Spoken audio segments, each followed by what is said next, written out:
दिल्ली शराब घोटाले से जुड़े मनी लॉन्ड्रिंग केस में गिरफ्तार बीआरएस नेता के कविता को लेकर ईडी ने बड़ा खुलासा किया है।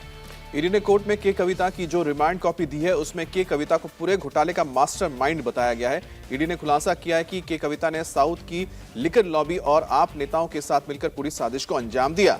इसके लिए 100 करोड़ रुपए की किकबैक भी दी गई। इतना ही नहीं, दिल्ली के सीएम अरविंद केजरीवाल और मनीष सिसोदिया के साथ एक डील की गई जिसमें रुपयों के बदले शराब नीति में बदलाव करने की पूरी छूट मिली। वहीं रिश्वत की रकम को हवाला के जरिए गोवा भेजा गया, जहां इसका इस्तेमाल चुनाव प्रचार में किया गया।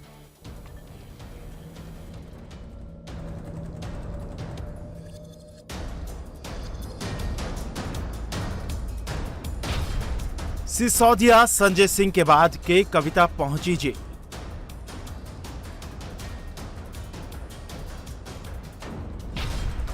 लिकर पॉलिसी की मास्टरमाइंड निकली के कविता।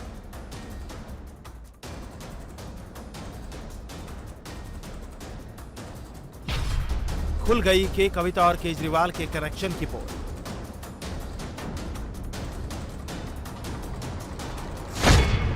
दिल्ली शराब घोटाले से जुड़े मनी लॉन्ड्रिंग केस में बीआरएस नेता के कविता को 23 मार्च तक ईडी की रिमांड में भेज दिया गया है।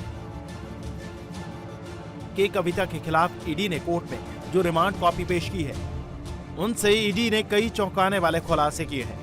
ईडी के रिमांड नोट के मुताबिक के कविता दिल्ली एक्साइज घोटाले की मुख्य साजिश करता है, जिसने साउथ ग्रुप और आम आदमी पार्टी के बड़े नेताओं के साथ साजिश रची और किकबैक के तौर पर उन्हें 100 करोड़ रुपए दिए गए। बदले में दिल्ली शराब पॉलिसी को अपने तरीके से बनवाने और लागू कर फायदा कमाया गया। इससे पहले राउज एवेन्यू कोर्ट में पेश किए जाने के दौरान के कविता ने अपनी गिरफ्तारी को अवैध बताया और कहा कि वो इस मामले को अदालत में लड़ेंगी।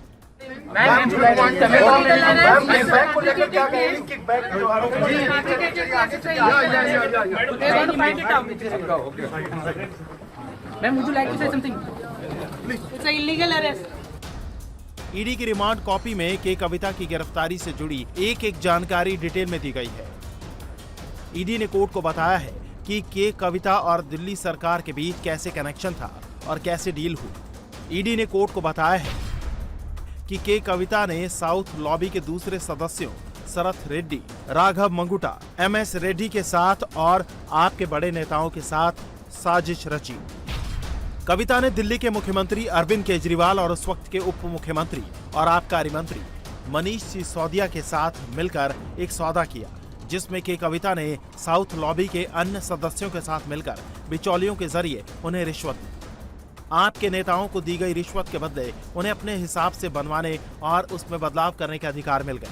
पर्याप्त निवेश किए बिना उन्हें अपने डमी अरुण पिल्लई के जरिए से इंडो स्पिरिट्स में हिस्सेदारी मिल गई। पॉलिसी में थोक विक्रेताओं के लिए लाभ मार्जिन 5% से बढ़ाकर 12% कर दिया गया, ताकि इस मार्जिन में से एक हिस्सा किकबैक के रूप में वापस लिया जा सके।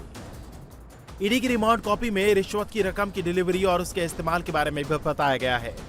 ईडी के पास इस बात के पुख्ता सबूत हैं कि रिश्वत की रकम को चुनाव प्रचार में लगाया गया।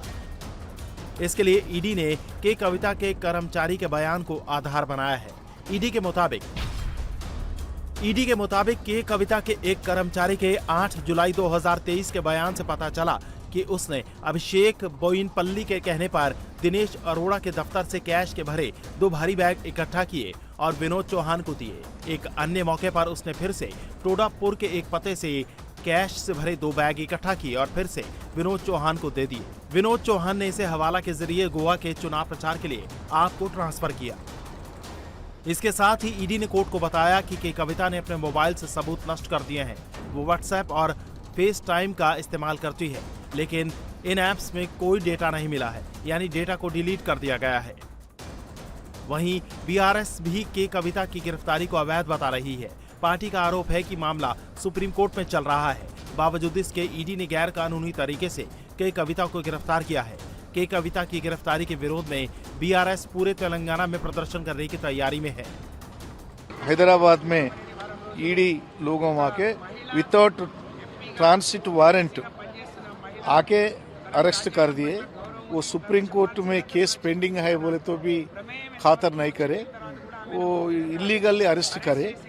ये ट्रांसिट अंडर ट्रैकिंग रूल्स भी निकाल दिए, निकाल के लाए। ये पूरा क्या है, हमारा बीआरएस पार्टी को बीजेपी वो ख़त्म करना बोल के, नहीं तो केटीआर का केसीआर का ऊपर गुस्सा रह के कविता को अरेस्ट करे। ये हम लोगों कल आज हैदराबाद तेलंगाना में पूरा हड़ताल करें, पूरा लोगों और बीआरएस पार्टी अक्रम अरेस्ट नु खंडन कर दिए। बाद में असर आज तो ये कोर्ट में ईडी 23 तक रिमांड दिए। बाद में हमारा पार्टी बैठ के वो एडवोकेट से बात करके वो क्या करना बोल के सोच देते। वहीं शराब नीति घोटाले में एक और आरोपी दिल्ली के मुख्यमंत्री अरविंद केजरीवाल को ईडी की समन की अनदेखी मामले में थोड़ी राहत मिली है। दिल्ली की राउंड एवेन्यू कोर्ट ने उन्हें 15,000 के निजी मुचलके पर जमानत दे दी। इससे केजरीवाल को केवल कोर्ट में पेशी से राहत मिली है, उन पर केस चलता रहेगा। शराब घोटाले में ईडी के समन के मामले में दिल्ली के मुख्यमंत्री अरविंद केजरीवाल को बड़ी राहत मिली है। दिल्ली के कोर्ट ने अरविंद केजरीवाल को इस मामले में पहले तो अग्रिम जमानत दे दी है और इसके साथ ही उन्हें इस मामले में आगे पेशी से छूट भी दे दी है। और तमाम कायसों के बीच शनिवार को दिल्ली के मुख्यमंत्री अरविंद केजरीवाल ईडी के समन के मामले में राउज एवेन्यू कोर्ट में पेश हुए। पेशी के 1 मिनट बाद ही कोर्ट ने उन्हें 15,000 के मुचलके पर अग्रिम जमानत दे दी है।